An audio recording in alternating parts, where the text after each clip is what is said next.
Good morning, children of the Most High. Today, I want to give my opinion about who Nnamdi Kanu is. For those of you who don't know, Nnamdi Kanu is the leader of the group known as the Indigenous People of Biafra. And as of today, as we speak, he is seen as the mouthpiece of lots and lots of Igbo people. Today, I want to give my opinion on that. A lot of what I'm going to say today, I cannot prove it. I have tried to be able to provide materials to you to see if I can prove them, but I cannot. So, most of what I will say today will be speculation. However, these are my suspicion, and I strongly stand by them.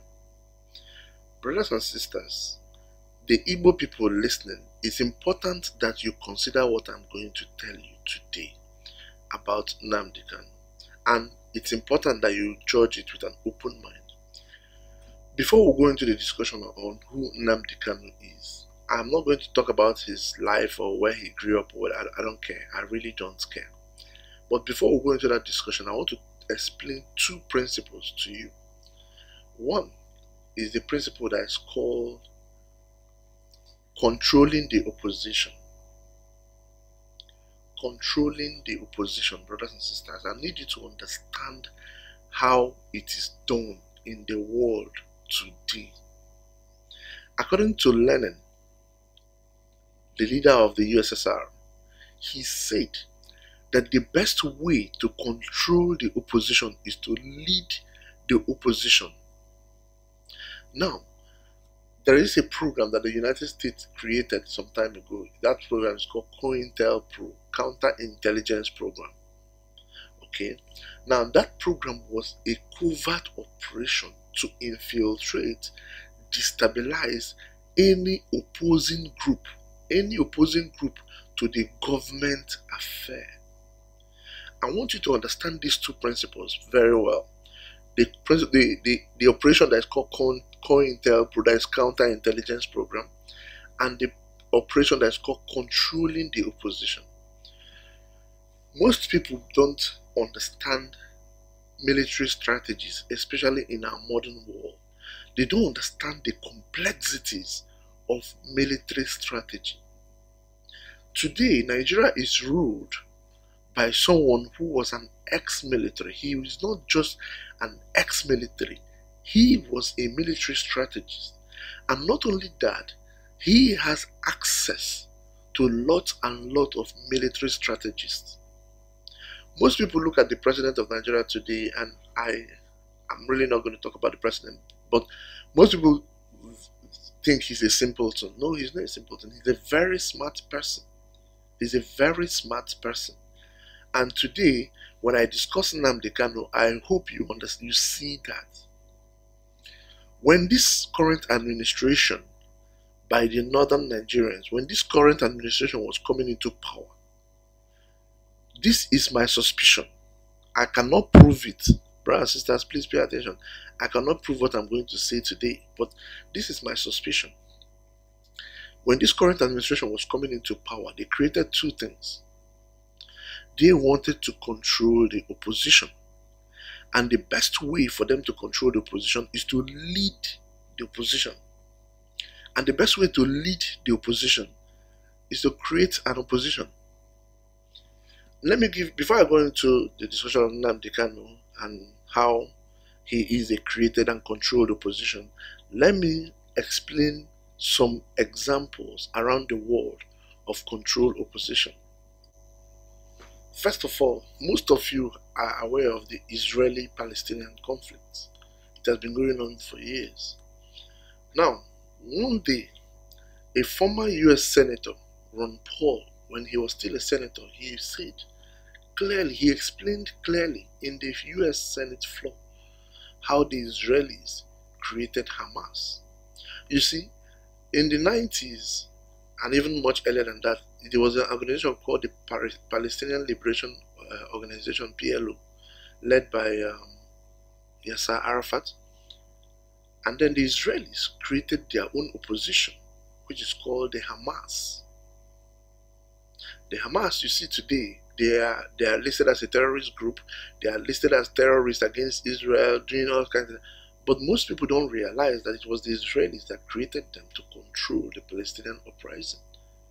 And so the Hamas, the first thing they did was to first of all wipe out the entire PLO. Today there's no such thing as PLO. And now the opposition to the Israelis in that area is controlled by the Israelis. Another example that most people don't think of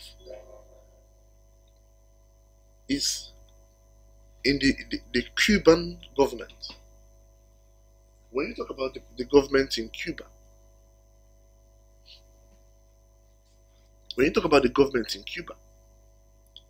led by Fidel Castro, you see it as an opposition to the United States. That in fact there are so many documents that details how the CIA have been planning to kill him, and they tried to kill him 600 times and were not successful. When I read that, that's when I actually knew that there's something wrong here. Brothers and sisters, let me tell you one thing. I don't know who you are, but if the CIA tried to kill you 600 times, you will be dead. They will even kill your ghost after 600 times. They will not only kill you, they will kill your ghost, whoever you are. So when they tell you that CIA tried to kill Fidel Castro 600 times and they were not successful, that's not correct. That's just a joke. Just know that Fidel Castro is a CIA agent. Fidel Castro was a CIA agent. He was planted by the United States government in the Latin America, and he was used. Of course, how they used him, that's their own. But I can go into that discussion anytime, any day. Okay. In fact, there was a time that the CIA released and accepted that Fidel Castro's sister was an agent. Children of God, do you know that the United States was the first country to recognize Fidel Castro? Less than 24 hours after Fidel Castro took over power in Cuba, the United States government recognized his presidency, his leadership. No other country in the world even knew what happened. But we are being told that Fidel Castro was against the United States. No, the United States put him in power. You need to know how controlling the opposition is done. I can spend some hours to talk about Fidel Castro, but it really does not concern me. Today the discussion is about Nnamdi Kanu. Okay? That is how you control the opposition. And there are so many examples of that in the world today, but this discussion is about Nnamdi Kanu. And I want to explain my suspicion on who he is. You see, when this administration were coming in, when this current Nigerian government administration was coming in, there are two things that happened. And I want brothers and sisters to flash back to when they came into power 2 years ago. Two things happened. Actually, there were three things that happened, but let's focus on two. The first one was an organization known as IPOB was created. IPOB stands for Indigenous People of Biafra. It just came out of nowhere. Any Igbo person would not know what really happened here. Out of nowhere, there was massive funding for these people. They came out, people were just printing Biafran thing with IPOB. In fact, personally, when I heard of IPOB, I thought it's something that Apple Computer came up with. I didn't know it has anything to do with Igbo land. But all of a sudden, these things just sprang up from nowhere. Another thing that was created when this administration was coming into power was what you call the Niger Delta Avengers. Now, let's talk about Nnamdi Kanu. My opinion, let me first of all state my opinion. Nnamdi Kanu was created by the Nigerian government to destabilize the Igbo struggle. And right now, he is the controlled opposition. Whenever you talk about Biafra or the struggle of the Igbo people, it is only Nnamdi Kanu that people refer to.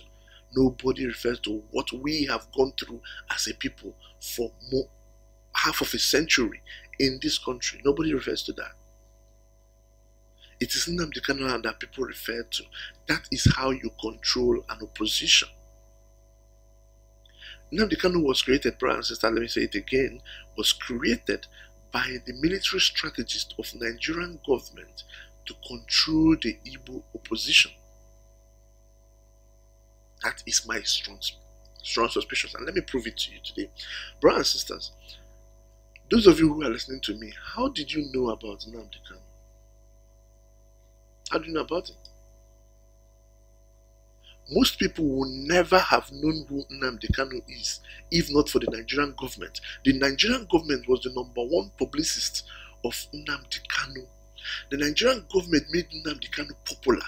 Nobody knew who he was. If you listen, if you have the fortitude, the forbearance, the patience to listen to some of his stupid writings and stupid things that he says, you will not see anything impressive in what he says. He is not well articulated, and I'm saying this with all due respect. I don't know him. I don't know what he does for a living, what he did for a living before then, but he's not very well articulated, and most of the things he said was not properly researched.